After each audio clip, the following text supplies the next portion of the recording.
December 10th, 2008.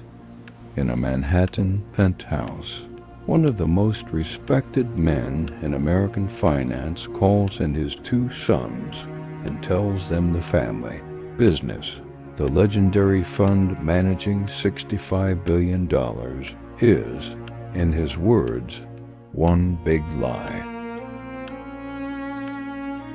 There are no investments. There never were. For 40 years. The next morning, his sons call the FBI.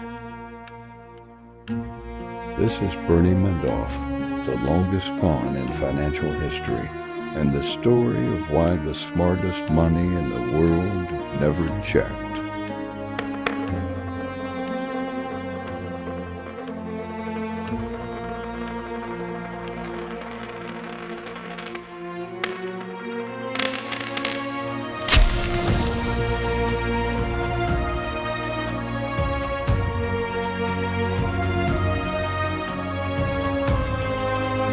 You can't understand the fraud without understanding the armor. Madoff wasn't a shady outsider. He was the establishment. His legitimate market-making firm helped pioneer electronic trading. He served as chairman of the NASDAQ.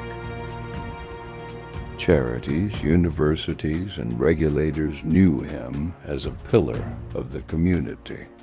That's the first lesson of every great fraud in this series. The con doesn't look like a con. It looks like the safest man in the room.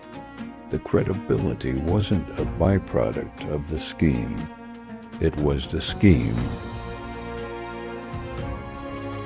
The genius was in the marketing, or rather the anti-marketing. Madoff never advertised.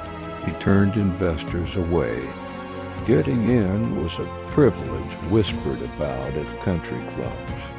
Steady returns, 10 to 12% every year in any market. Never spectacular. Spectacular invites questions. Just impossibly consistent.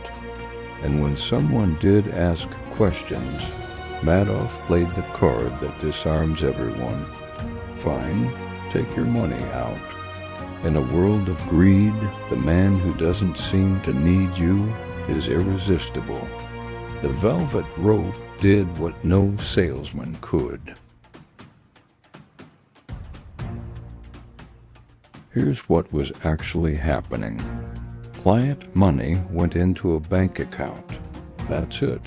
No trades. The 17th floor of the Lipstick Building, off limits to almost everyone, housed a small team generating fake trade confirmations on an aging computer, backdating purchases to whatever would produce the promised returns. Withdrawals were paid from new deposits, the classic Ponzi engine, running not on investment genius, but on one simple inequality. As long as money coming in exceeds money going out, the lie is mathematically invisible. For 4 decades it was. The maddening part, someone proved it. In 1999, quantitative analyst Markopolos was asked by his firm to replicate Madoff's returns. He concluded within hours that it was mathematically impossible. The strategy Madoff claimed couldn't produce those numbers in those markets. Markopolos wrote to the CC, then again. 5 detailed submissions over 9 years, one literally titled, "The World's Largest Hedge Fund is a Fraud." The SEC investigated superficially and found nothing. Why? Because they were checking whether Madoff was honest by asking Madoff. The armor of reputation deflected every spear. What no Ponzi survives is everyone asking for their money at once.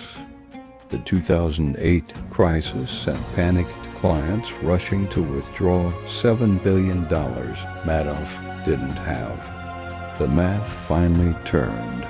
Money out exceeded money in, and the invisible lie became visible in weeks. The human wreckage was biblical. Charities erased overnight, retirees returning to work at 80, and Madoff's own family destroyed.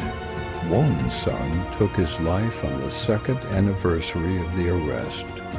Madoff received 150 years and died in prison in 2021. The trustee clawed back, remarkably, most of the principal, but the 40 years of returns, they had never existed at all. Madoff's warning sign is the most personal in this series. Returns that are too smooth are a bigger red flag than returns that are too high. Markets breathe. Anything that never exhales is holding something in. And no reputation, however golden, is a substitute for one independent check. Tomorrow we go back 2,000 years to prove none of this is new. The empire that debased its way to oblivion, Rome. A new fortune falls here every day. Subscribe.